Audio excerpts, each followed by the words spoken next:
আসসালামু আলাইকুম ওয়া রাহমাতুল্লাহি ওয়া বারাকাতুহু।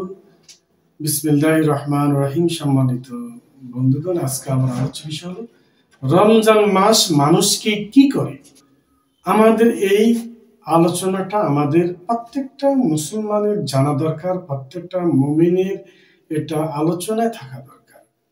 আমরা তো জানি কখন কিছু লোক আছে রমজান মাস কখন শেষ হবে, কোন লোক আছে রমজান মাস শেষ হয়ে যাচ্ছে, হায় হায় আমি কি করতেছি, আমি কি করলাম আর কি পাইলাম।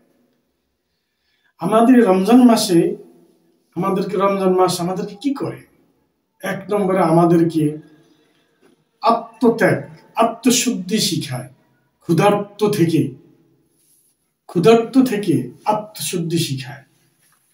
যে একজন মানুষ দিনের পর দিন ক্ষুধার্ত থাকে, এক বেলা পায় আরেক বেলা পায় না, এই যে একটা কষ্ট, ক্ষুধার জ্বালা, ক্ষুধার কষ্ট, এই একটা কষ্ট শিখা বুঝা, এই একটা সাধনা শিখায়। আর একটা হলো আল্লাহর ভয়ে আমি পানাহার করছি না, এই যে একটা ভয় শিখায়। রমজান মাস আমাদেরকে নামাজ শিখায়, যে রমজান মাস রোজা রাখছি, নামাজ না পড়লে গুনাহ হবে, লাভ হবে না। 5 ওয়াক্ত নামাজে 5 ফরজ আর রোজা 1 ফরজ, এই নামাজ পড়তে হবে। রমজান মাসে দেখবেন যিনি সারা বছর নামাজ পড়েন উনি নামাজ পড়েন। আবার দেখা যায় যে নামাজ আমাদেরকে জাকাত দেওয়া শিখায়। জাকাতের কি এটা আমাদেরকে শিখায় আলেম ওলামাদের মাধ্যমে। জাকাত জাকাত এই যে একটা শব্দ, জাকাতটা কি?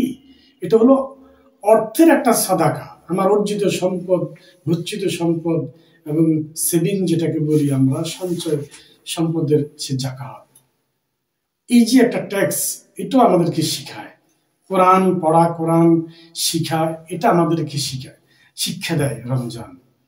আমাদেরকে মিথ্যা কথা এবং গুনাহ থেকে পানাহার করে এই রমজান।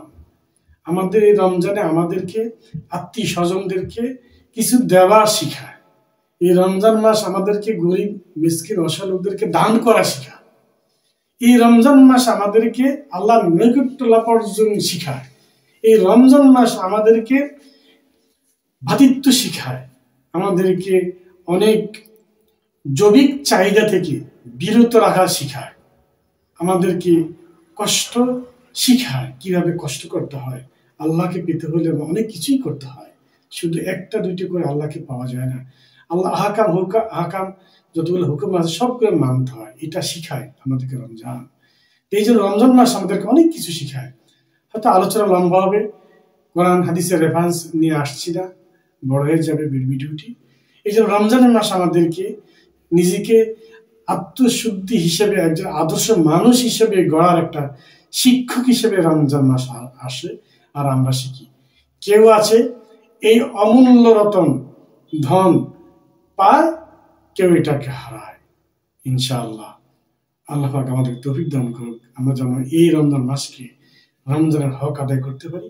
ইনশাআল্লাহ আমরা যেন জীবনে সফল হতে পারি দুনিয়া আখিরাতে। আসসালামু আলাইকুম ওয়া রাহমাতুল্লাহি ওয়া বারাকাতুহু।